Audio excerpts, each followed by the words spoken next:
Bonsoir à tous et bienvenue dans ce 8e jour du défi Artisan de Lumière. Préparez-vous à briller. Alors, est-ce que vous êtes avec moi? Attendez un petit peu que vous arriviez. Un spectateur. Allez, dites-moi qui est là, que je vous vois, que je vous sente. Je parie sur Émilie. Eh oui! Super Émilie, je suis contente que tu sois là. Alors, je vais me présenter pour ceux qui ne me connaîtraient pas et qui viendraient regarder cette vidéo. Donc, je m'appelle Nolven, j'ai 40 ans et je suis coach spirituel et business. Donc, j'accompagne plus particulièrement les entrepreneurs qui ont envie de réaliser de grandes choses et de transformer le monde à leur niveau à travers leur entreprise. Coucou Sabrina, bienvenue, contente de te voir. Euh, voilà, donc je propose des accompagnements en individuel, en collectif, en e-learning et tous ces accompagnements ont vocation en fait à se libérer de nos fardeaux émotionnels pour pouvoir vraiment connecter à son plein potentiel et se réaliser et avoir une vie, la vie dont on rêve finalement, puisque je crois que nous y avons tous le droit, j'en suis sûre même. Après, c'est une histoire de s'autoriser, c'est une histoire de croire en soi, c'est une histoire de se libérer aussi du passé d'épreuves, de karma, de plein de choses. Donc ce soir, j'ai envie de vous partager des compréhensions que j'ai eues. Parce que vous savez, il y a la théorie, il y a les choses qu'on lit, il y a les choses qu'on entend, puis après, il y a des choses en fait qu'on expérimente, et plus on s'observe sans jugement, mais plus on va venir en fait capter nos propres blocages et comprendre des choses qui peuvent vraiment changer notre vie pour toujours. Donc ce soir, j'ai envie de vous parler en fait de manifestation consciente, encore, et de vous expliquer comment j'ai cheminé par rapport à ça et comment j'ai commencé à réussir à manifester mes intentions. Alors d'abord, il y a eu toute une phase inconsciente, c'est-à-dire que, vous le savez, on manifeste tout le temps, consciemment ou inconsciemment, par nos vibrations. Et puis, depuis que je suis petite, en fait, je me rends compte qu'il y a beaucoup de personnes qui viennent se confier à moi, qui me parlent de leurs problèmes, qui me parlent de leurs souhaits, qui me parlent de ce qu'ils ont plus envie de vivre et au contraire, ce qu'ils aimeraient vivre. Et puis, plein de fois, en fait, je me suis rendu compte que juste après avoir échangé ensemble, et paf, il y a quelque chose qui lâchait pour la personne et qu'elle arrivait à manifester ce qu'elle avait des fois mis des mois à manifester. Donc, au départ, j'ai pas fait spécialement attention, je trouvais ça juste chouette. Puis après, j'ai commencé à me rendre compte que finalement, peut-être que j'avais un pouvoir là-dessus, sur le fait que la personne, je l'aide à manifester ce qu'elle avait envie de manifester.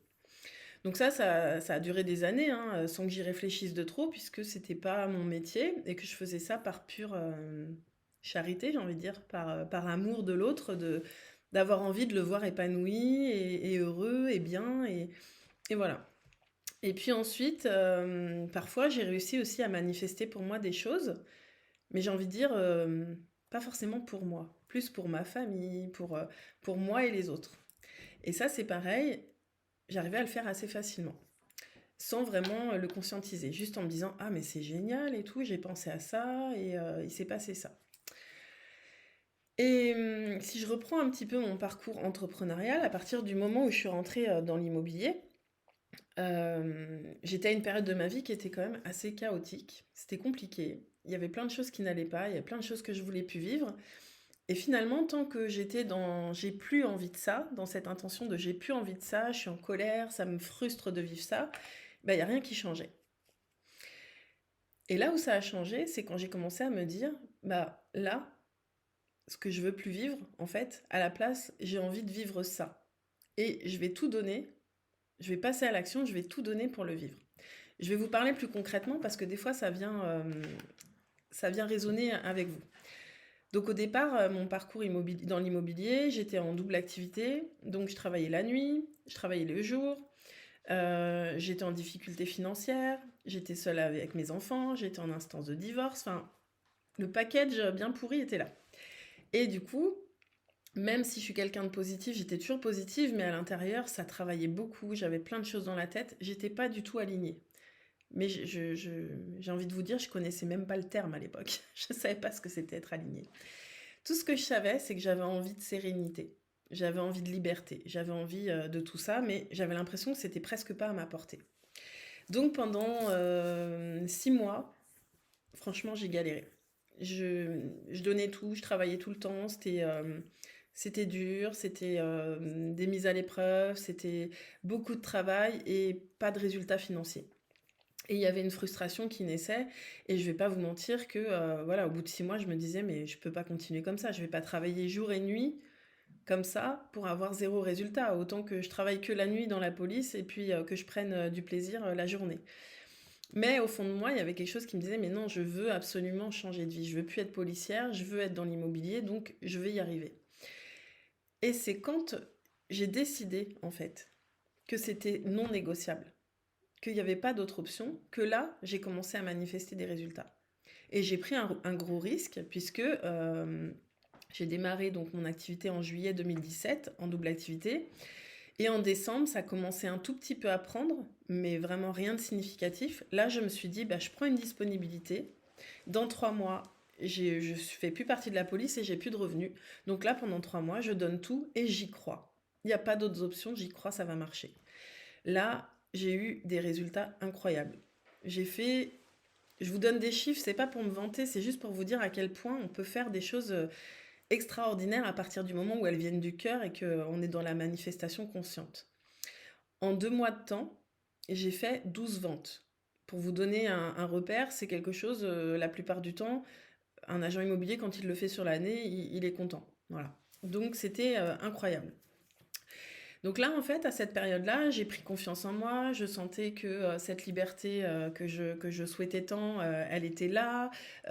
Et je me suis quand même concentrée beaucoup sur ma réussite. Et ça a cartonné. Et puis ensuite, j'ai eu l'opportunité de développer une équipe. Et donc, au lieu de me concentrer plus que sur moi, je me suis concentrée sur mon équipe. Je pense que vous vous rappelez que je vous l'ai dit plein de fois, le plus important pour pouvoir aider les autres, c'est d'abord de se nourrir en premier. Et en fait, c'est ça que j'ai perdu de vue à ce moment-là, parce que au lieu de d'abord travailler pour moi, me remplir, travailler mon énergie, être bien, me consacrer à ma production personnelle dans l'immobilier, eh bien j'ai tout donné à mon équipe. Et là, moi, mes résultats, j'ai arrêté de manifester. C'est-à-dire que je vendais très aléatoirement et dans la difficulté. Alors que quand je m'impliquais auprès de mon équipe, je constatais que eux, ils n'arrêtaient pas de faire des ventes. Donc, ce que j'ai envie de vous partager, c'est que je vais aller au bout de l'histoire quand même. C'est toutes ces personnes à qui j'ai donné, en m'oubliant, quelque part derrière, il y a eu parfois des trahisons, il y a eu des blessures. Et je comprenais pas, je trouvais ça injuste en fait. C'est là où j'ai compris qu'en fait, euh, j'avais pas le choix. Que d'abord, il fallait que je regarde vers moi, que je m'occupe de moi, et qu'ensuite seulement j'allais pouvoir donner aux autres. Parce que ce qui se passe, c'est que quand on donne d'abord avant tout le monde, ça part d'une bonne intention, on est d'accord. Sauf que quand on s'oublie, en fait, on peut plus manifester consciemment pour soi. Pas... Non, ça marche pas parce qu'on n'est pas aligné, en fait. Parce que c'est pas juste de donner plus aux autres qu'à soi-même. Dites-moi si ça vous fait ressentir quelque chose, si ça vibre avec vous. Donc ce que j'aimerais vraiment vous faire comprendre ce soir, c'est que si vous avez des aspirations, des envies, des résultats que vous voulez manifester dans votre entreprise, bah limite avant même de penser à vos clients, à votre entourage, à qui vous voulez, à toutes les personnes à qui vous pensez régulièrement, avant même de donner quoi que ce soit à qui que ce soit, donnez-vous en premier. Et si vous, du coup, vous êtes vraiment avec une énergie qui va être complètement alignée à vos besoins, ou, euh, et ben là, en fait, ça va déborder. Et vous allez permettre à d'autres aussi de manifester leurs désirs grâce à vos services. Je veux m'adresser directement à vous, les filles, parce que vous êtes deux et que même si c'est pas du tout la même chose que vous faites, je pense qu'il y a une intention commune. Vous créez des objets qui ont pour vocation de guérir les gens, en fait, de leur apporter du bien-être, de leur apporter un alignement, finalement, qui va leur permettre de manifester. Coucou Céline! Donc, si vous n'êtes pas aligné, si vous répondez pas à vos besoins avant de pouvoir donner à vos clientes, bah, j'ai envie de vous dire que même les objets que vous créez, ils vont être vachement moins puissants. Vous voyez? Plus vous allez être en harmonie avec vous-même, en accord, plus vous allez être lumineuse, plus naturellement, juste le fait de faire votre objet, ça va être encore plus puissant. Parce que sinon, en fait, si vous commencez pas par vous, il va y avoir de l'épuisement et tout ce que vous faites va perdre de la puissance. Je me pose un petit peu parce que j'ai plein de choses qui viennent dans la tête et du coup, ouais. En fait, ce qui va être important, moi en tout cas, c'est là-dessus que j'ai mis le doigt il y a à peu près un an, quand j'ai vécu, voilà, il y a des épreuves qui m'ont fait tout remettre en question, me concernant. Ce que j'ai compris, c'est que alors que j'avais l'impression que je m'aimais bien, que j'avais plutôt de l'estime pour moi, que j'étais fière de mon travail, bah, je me suis rendu compte que malgré tout, en fait, je ne m'aimais pas assez. Et je suis sûre que ça va résonner avec vous, ça. Parce qu'il y a énormément de personnes qui viennent me voir et qui ont beaucoup de mal à se donner de l'amour. Pourtant, c'est des personnes qui sont dans le cœur. Et si vous êtes là, je suis sûre que vous êtes des personnes qui êtes dans le cœur. Mais vous n'êtes pas encore dans l'amour inconditionnel. Mais oui, l'amour de soi. Mais oui, en fait, c'est l'amour de soi, mais c'est l'amour inconditionnel. Ça veut dire qu'on s'aime, quoi qu'il arrive. Ça veut dire que même si on fait une erreur, même si on n'est pas content de ce qu'on a fait, même si, ben on s'aime quand même, en fait. Et je pense que pour celles qui sont mamans, bah, moi j'aime bien prendre ce parallèle parce que, en tout cas pour ma part, et après hein, je respecte si tout le monde ne ressent pas la même chose, mais pour ma part, l'amour vers mes enfants, c'est quelque chose qui est très naturel, qui est inné, il n'y a pas de question, ils peuvent faire la pire bêtise du monde, je sais que je les aimerai toujours en fait. Eh bien en fait, aujourd'hui, soyez une mère pour vous, ou un père s'il y a des hommes qui nous regardent. Devenez ce père, cette mère pour vous. Quelqu'un qui se soutient inconditionnellement, qui s'aime pour ce qu'il est. Et après, quand on arrive à se donner autant d'amour, même si on n'est pas satisfait forcément de nos résultats, même si il y a un malaise, mais quand on s'accueille et qu'on s'aime, ben, à mon avis, c'est à ce moment-là qu'on va pouvoir opérer une transformation. Parce que tant qu'on lutte contre une part de nous-mêmes, qu'on n'aime pas finalement, eh bien, on crée un blocage. Je sais, Céline, c'est pas toujours facile, ça se saurait, mais je crois vraiment que c'est important. C'est pour ça que je vous partage quelque chose d'assez personnel. Mais c'est important de comprendre et des fois d'avoir des exemples concrets pour se rendre compte de ce que ça change réellement. Je me rappelle d'une discussion que j'ai eue début d'année dernière avec une coach spirituelle. Et je lui disais, je comprends les épreuves que je vis, je comprends que ce soit une initiation pour m'élever, pour dépasser des blessures. Mais je comprends pas pourquoi c'est aussi violent.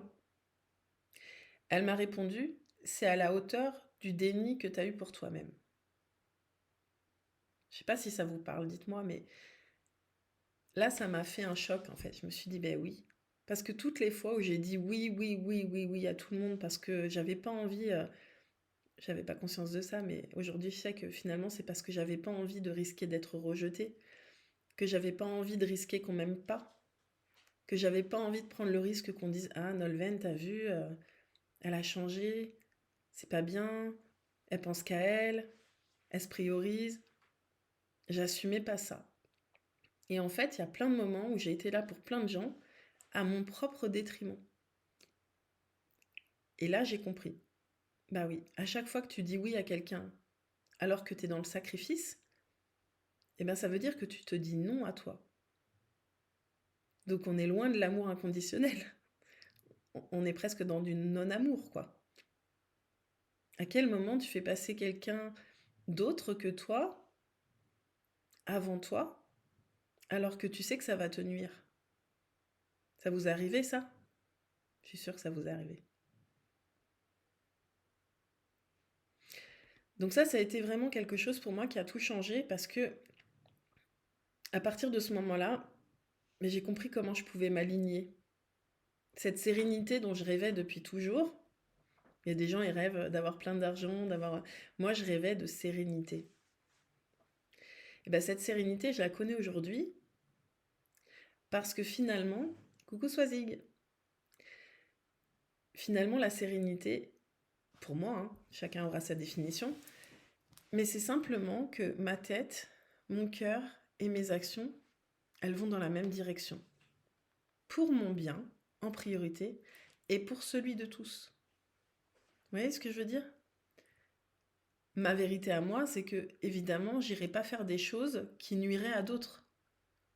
Vous voyez? Mais par contre, maintenant, c'est terminé, c'est non négociable, je me suis engagée vis-à-vis de moi, de ne plus jamais faire des choses en me sacrifiant. Parce que de toute façon, la paix et la sérénité, je mets ça un petit peu sur le même niveau, hein, Céline. Tu dis moi de paix, pour moi c'est ça, hein, être en paix, être aligné, être serein, bah, finalement c'est que ça glisse quoi. Et même quand il y a des choses qui viennent un petit peu nous perturber, on respire, on se recentre et on se rend compte que de toute façon, si on le vit, c'est qu'on est capable d'avoir une solution, elle existe. Et c'est simplement une opportunité d'ouvrir notre champ de vision, notre état d'esprit, pour peut-être derrière manifester quelque chose à laquelle on n'avait même pas aspiré. Tellement c'est énorme et tellement on s'était jamais autorisé de penser qu'on pouvait recevoir ça. Vous voyez? Donc c'est ça que j'avais envie de vous partager ce soir, c'est vraiment de comprendre à quel point c'est important de s'accueillir, d'apprendre à s'aimer, d'apprendre à se connaître, de pas rester juste là à être ballotté par la vie, par les gens, par l'extérieur. Parce que tout est à l'intérieur de vous et tout part de vous. Donc chaque fois que vous vous laissez balloter à droite à gauche, dites-vous bien que même si c'est pas intentionnel, vous manifestez quand même des choses. Et donc, ce que vous manifestez dans votre vie, si à l'intérieur c'est complètement chamboulé, bah, le résultat à l'extérieur, il va être compliqué à vivre. Vous voyez? Bon. J'ai ressenti le besoin d'aller tirer 3 cartes pour vous passer des messages parce que j'avais une sensation que peut-être vous aviez certains blocages karmiques à ce niveau-là aussi. Parce qu'il y a tout ce qu'on peut faire comme travail sur nous-mêmes, mais des fois on porte aussi une énergie qui ne nous appartient pas, soit qui vient de notre famille, qui vient d'une vie antérieure, qui vient de contrats d'âme. Enfin, il peut y avoir énormément de choses. Je ne vais pas rentrer dans les détails, mais en tout cas, je vous ai tiré 3 cartes en posant l'intention d'avoir des éclairages pour vous de ce qui peut-être aujourd'hui vous empêche de vous prioriser pour pouvoir manifester à travers vos entreprises. Ça vous tente? Donc, j'ai utilisé l'oracle des contrats d'âme. Et je vous ai dit les intentions que j'avais posées. Hello Cynthia! La première qui est sortie, c'est la carte numéro 9, le blocage karmique. Donc, je pense que si je l'ai senti et que la carte elle sort, c'est qu'effectivement, il va y avoir une libération là avec ces cartes pour vous. La seconde, les non-dits. Et je vais vous lire les messages et puis ensuite je vous dirai ce qui me vient aussi. Et puis, derrière, on a la vitesse d'évolution. Donc moi, tout de suite, avant même de regarder le livre, Ben, ce que je lis, c'est oui, il y a des blocages karmiques, il y a des non-dits, on va aller voir et puis après, chacun a sa vérité, hein, ça c'est pas la même chose pour tout le monde évidemment, puisqu'on a chacun nos histoires, nos vécus, et cetera. Pardon, nos familles, mais un truc que j'ai envie de vous dire très fort sur les non-dits, c'est que ça pèse très, très, très, très lourd. Que ce soit les non-dits, ce que vous ne dites pas, tout à fait dans le mille. Toujours, j'adore les cartes pour ça, j'adore l'énergie en fait, j'adore la vie parce que de toute façon, oui, ça vous confirme qu'on émet des vibrations et que donc c'est aligné. Voilà. Donc, on va aller voir les blocages karmiques. Mais je vous parle des non-dits parce que peut-être qu'il y a des choses. Je vais faire le parallèle, c'est ça qui me vient. Quand je vous dis, vous dites oui à quelqu'un alors que dans votre fond intérieur, c'est non. Mais vous dites oui quand même parce que vous voulez pas blesser, parce que vous voulez pas être rejeté, parce que tout ce que vous voulez. Vous avez plein de raisons qui vous appartiennent. Mais à chaque fois que vous faites ça, eh ben ça pèse cher dans votre énergie et ça vous ralentit dans votre évolution. C'est la première lecture instantanée qui me vient. Vous me direz ce que vous en pensez. On va aller lire le blocage karmique.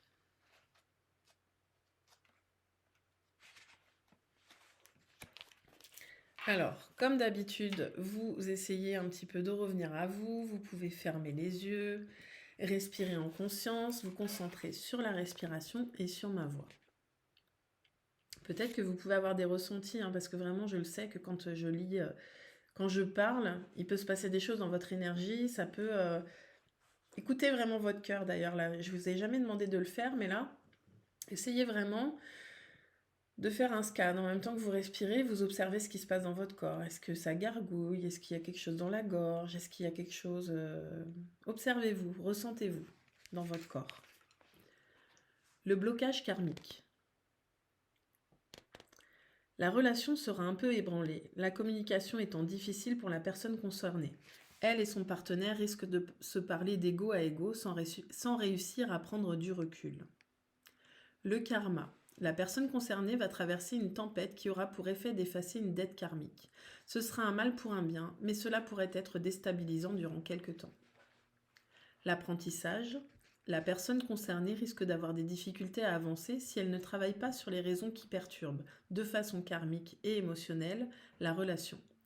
Ce type de blocage peut faire l'effet d'un mur dressé entre les deux partenaires, difficile à gravir. La réponse. Vous n'êtes pas à l'aise avec le fonctionnement de la relation. L'un des deux partenaires fait douter l'autre sur la possibilité d'un futur ensemble. À la base, ce sont des cartes pour les relations amoureuses. Je relirai au besoin parce que j'aurais dû vous le préciser avant. Essayez de vous imaginer qu'en fait, on ne parle pas de relations amoureuses, on parle de relations à vous-même. C'est ça qui me vient, d'accord ? Je vais reprendre la lecture et mettez-vous dans cette configuration de relation à vous-même.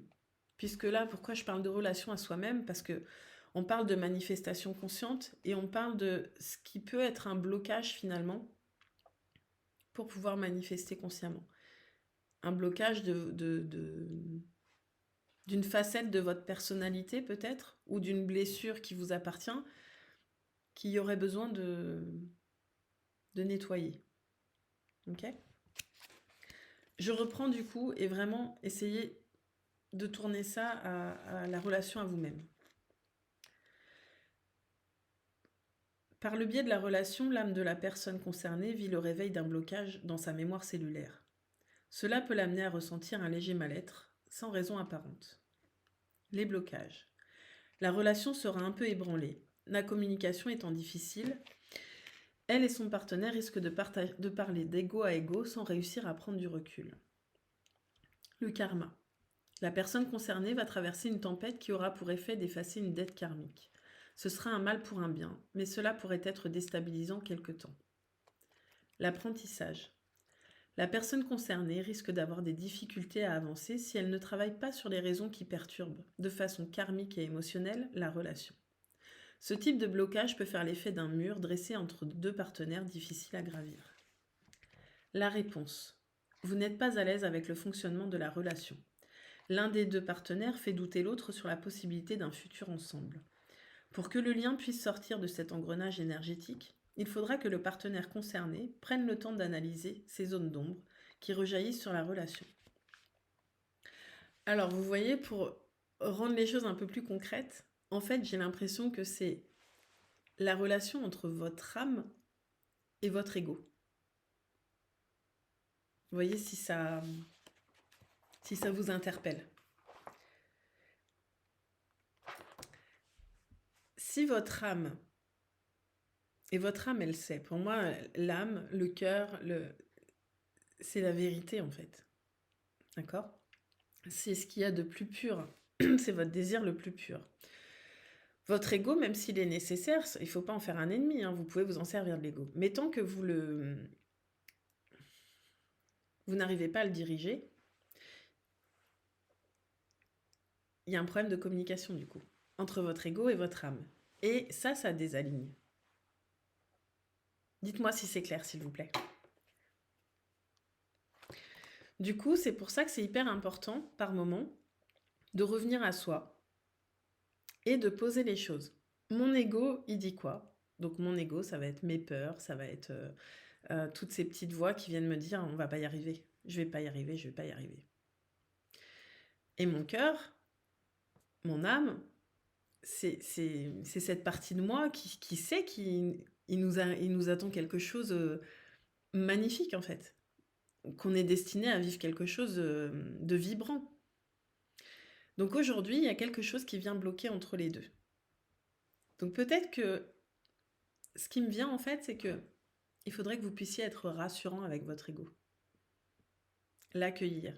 Ok, je comprends tes peurs. Je comprends parce que toi, tu t'imagines le scénario catastrophe. Mais moi maintenant, j'ai envie de partir du principe que tout va bien se passer. Donc je ne t'en veux pas d'avoir peur, je t'accueille, mais viens maintenant on agit dans le même sens. Et mon ego, il suit mon âme. Et je prends une décision avec mon cœur. Et ensuite, mon ego m'aide à passer à l'action et à être courageux. Voilà, ça c'est ce qui me venait pour la première carte. Ensuite, les non-dits. Les non-dits, je vous fais une petite introduction parce que c'est tellement important.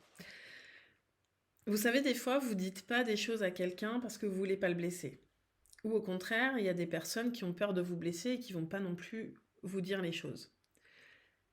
Le problème, c'est que ça marche avec l'ego ou le mental. On peut lui dissimuler des choses. Par contre, l'âme, non. Je ne sais pas si vous vous faites confiance.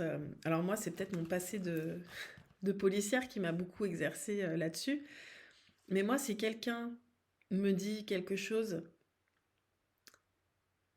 qui n'est pas vrai, même si la personne elle a du talent pour inventer quelque chose de cohérent, ben non, à l'intérieur de moi, je sais quand c'est faux. Quand je veux bien le voir. Parce que des fois, il m'est arrivé dans ma vie de me protéger, notamment à titre privé, de me protéger parce que je ne voulais pas voir.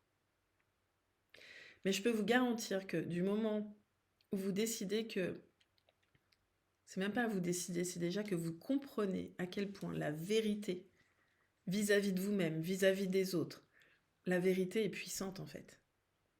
Parce qu'en fait, il n'y a pas de bien ou de mal dans l'univers. Dans l'énergie, il n'y a pas quelque chose où on a dit que c'était bien et quelque chose où on a dit que c'est mal. Il y a juste quelque chose qui est aligné ou pas.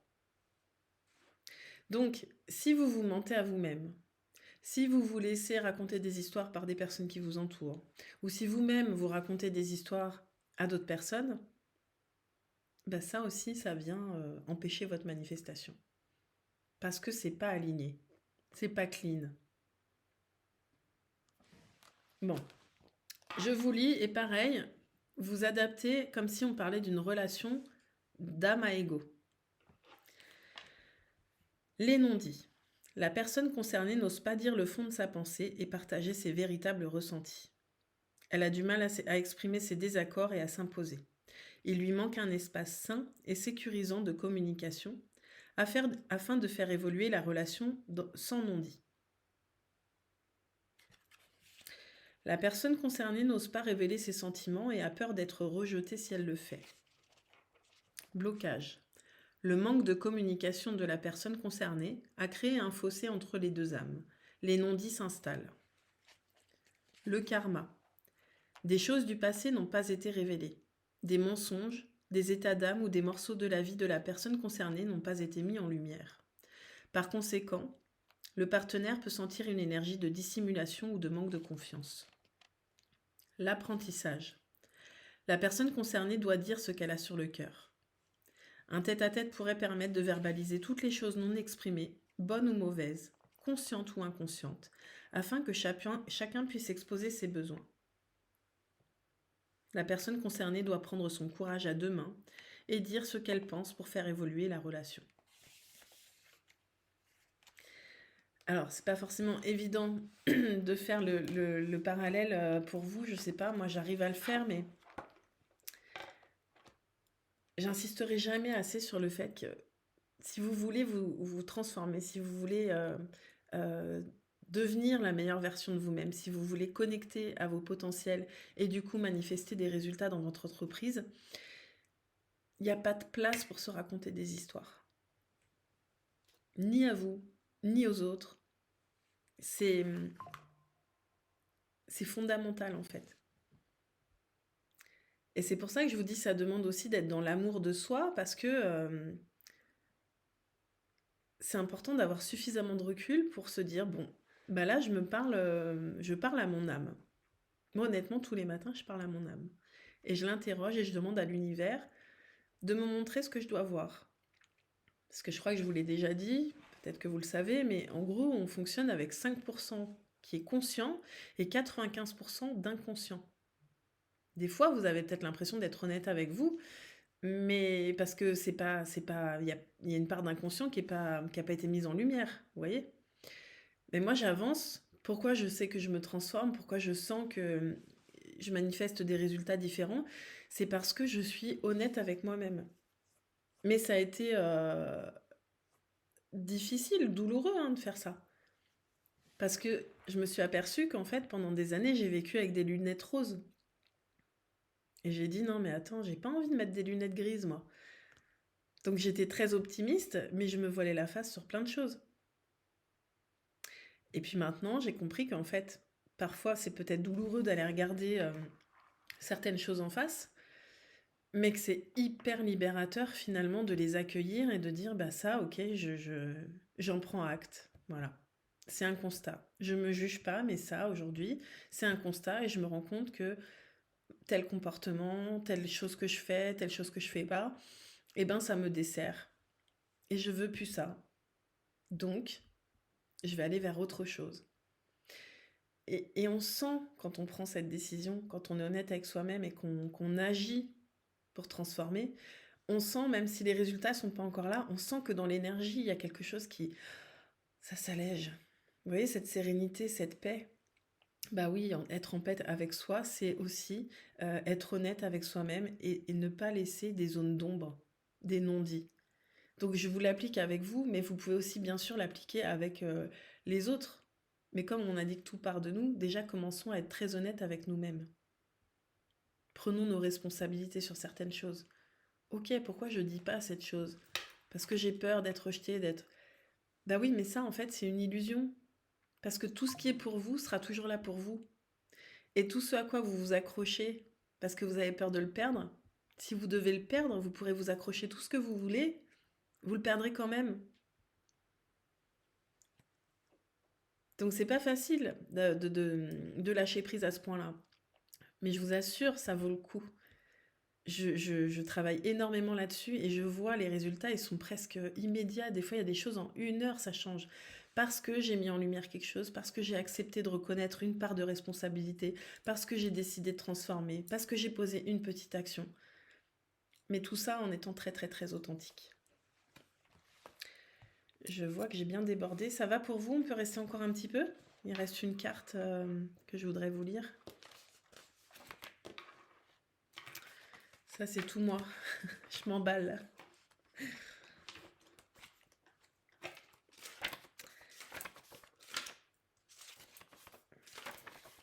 Alors. Ok, super. La vitesse d'évolution. La personne concernée ressent un décalage entre son évolution et celle de son partenaire. Cela génère une dissonance énergétique perceptible par l'âme, voire un manque de confiance en soi pour celui qui se sent moins évolué. Les blocages. La personne concernée ne se sent plus sur la même longueur d'onde que son partenaire. Elle a évolué énergétiquement en raison d'un changement de situation matérielle ou émotionnelle. Cela crée une différence palpable dans la matière. Dans les dettes karmiques, il est inscrit que la personne concernée et son partenaire évoluent différemment. Ce dernier se concentre moins sur ses besoins et sur ses envies, ou a peut-être négligé ses opportunités d'évolution et les défis offerts par ses relations. Il va devoir sortir de sa zone de confort s'il veut rester aligné dans l'avancement de la relation. L'apprentissage. La personne concernée devra faire preuve de tolérance envers son partenaire afin que l'écart entre eux ne les mène pas à la rupture. Ils devront mettre les choses à plat afin que les besoins et ressentis de chacun soient entendus et faire des compromis pour réduire cette distance. Alors, là j'ai deux choses qui me viennent. Peut-être que ça résonnera quand même pour vous dans votre couple. Et je vous le dis parce que ça me vient. Ne croyez pas que les résultats de votre entreprise ne peuvent pas être liés aussi à un problème de couple. Quand on parle d'alignement et de manifestation, euh, tout est lié. J'entends beaucoup de gens qui disent oui mais moi je dissocie ma vie personnelle, ma vie professionnelle, etc. En fait oui tu peux dissocier si tu veux, tu peux essayer de mettre tous les cadres que tu veux, mais dans l'énergie, ton énergie elle est générale. Et donc s'il y a quelque chose qui n'est pas aligné dans une des sphères de ta vie, ça vient avoir un impact sur les autres sphères. C'est ma pensée en tout cas. Ensuite, pour revenir à votre relation à vous-même, moi ce que je ressens c'est qu'en fait il faut aussi, des fois on a notre âme qui nous pousse, qui nous appelle, on a envie d'aller dans une direction et on a notre ego qui dit non, non, non, non, non, non, non. Des fois il faut juste se foutre la paix. Parce que c'est bien de progresser, mais par moments on a peut-être besoin aussi de pallier pour s'ajuster. Parce que l'évolution, c'est complexe en fait. Des fois, on veut absolument vivre quelque chose, avoir un résultat, mais en fait, notre énergie, elle n'est pas encore prête à accueillir ça. Elle a besoin de pouvoir s'expandre, elle a besoin de pouvoir... C'est comme si on parlait d'un être humain qui grandit quand il est enfant, il est adolescent, il est adulte. Vous voyez, là, c'est visible. Donc, on le laisse grandir. Vous voyez. Mais même quand on est adulte, en fait, dites-vous que ces transformations énergétiques, c'est comme si vous continuiez votre croissance. Sauf que c'est une croissance spirituelle. Mais vous avez besoin aussi de pouvoir intégrer ces changements, de les accueillir. Et ça sert à rien d'y aller en force non plus, quoi. Donc quand ça coince trop comme ça vient, vous avez peut-être l'impression que ça vient freiner votre évolution, mais non, parce qu'il n'y a pas de règle dans le temps d'évolution. C'est-à-dire que des fois, pendant 6 mois, vous allez avoir l'impression que ça stagne, et puis en fait, au bout de 6 mois, paf, en 24 heures, il va y avoir une énorme manifestation. Rappelez-vous que entre ce que l'on voit dans la réalité physique et ce qui se passe dans le monde énergétique, tout ce qui est dans le monde subtil, on ne le voit pas. Donc en fait, des fois, on a l'impression qu'il ne se passe rien, sauf qu'il se passe énormément de choses. Et qui vont permettre justement, dans 6 mois plus tard, que tout ce que vous n'avez pas vu qui se passait et que peut-être vous étiez frustré parce que ça ne se passait pas, en fait, si, bien sûr que ça travaillait. Mais c'était pas encore le bon moment. Vous voyez? Voilà. J'espère que ça vous aura éclairé, que ça vous aura peut-être fait des déclics. Mais j'ai trouvé ça très intéressant, en tout cas, pour ma part. Parce que je vous le répète, hein, je travaille avec vous, j'expérimente avec vous. Et il se passe des belles choses pour moi. Je vous en dirai un peu plus tard, un peu plus tard. Je garde de la surprise, mais Voilà, je sens qu'il y a des transformations, il y a des manifestations, il y a des nouvelles idées, il y a de l'expansion. Il y a de l'expansion. Et qu'est-ce que je vais vous demander de faire pour demain? Bah, je vais vous demander en fait de méditer sur ces trois cartes et d'être honnête avec vous-même. Peut-être de mettre par écrit euh, ces fameux non-dits qui monteront à la conscience. Ces choses que vous voulez peut-être pas trop regarder parce que ça fait peur. Bah, peut-être que c'est le moment de les regarder. On verra qui joue le jeu, qui ose poser des mots, qui ose se regarder avec toute bienveillance et vraiment compter sur moi pour vous accompagner avec la même bienveillance parce que ce qui m'importe, c'est c'est qu'on passe tous au niveau supérieur dans nos entreprises en fait. Mais vous l'avez compris, ça part de vous. Ça part de votre état de bien-être et d'alignement. Et ensuite, l'entreprise, c'est simplement un reflet de vous, de vos aspirations. Un outil, comme je vous l'ai dit. Quelque chose qui vous permet de manifester. Donc pour demain, ouais, regardez les zones d'ombre sur lesquelles vous n'avez pas posé des mots, vous n'avez peut-être pas accueilli des parts de vous où vous résistez encore. Et ça, c'est certainement des clés puissantes d'évolution pour votre entreprise. Voilà. Bon, bah écoutez, j'ai passé un très bon moment avec vous, j'ai débordé, je suis trop bavarde, mais c'est pas grave, on se refait pas. Ça, j'apprécie cette part de ma personnalité, donc je vais pas m'en priver. Et je vous dis à demain. Du coup, demain, on se retrouve à 12h30. Hier, j'ai pas eu le temps de vous mettre le lien pour s'inscrire à la masterclass les 23, 24, 25 janvier, midi 45, 13h45. Donc, surtout si ça vous intéresse d'y participer, inscrivez-vous rapidement. Je le mettrai demain parce que là, du coup, j'ai envie de me poser. Je vais être honnête, hein, j'ai pris le train cet après-midi. J'ai juste envie de me foutre la paix. Donc, je vais me foutre la paix. Et demain matin, si tout va bien, je vous mets le lien dans le groupe. Inscrivez-vous si vous voulez participer. Et puis, commencez à prendre des rendez-vous. Envoyez-moi un message. Pour chacun d'entre vous qui suivez ce défi, je vous offre 20-30 minutes d'appel en tête à tête. Qu'on fasse un petit point sur ce qui s'est passé pour vous, comment ça évolue, qu'est-ce qui se passe. Et puis, qu'on aille voir comment on peut aller encore plus loin. Voilà. Je vous souhaite une belle soirée et je vous dis à demain à 12h45 en live. Salut!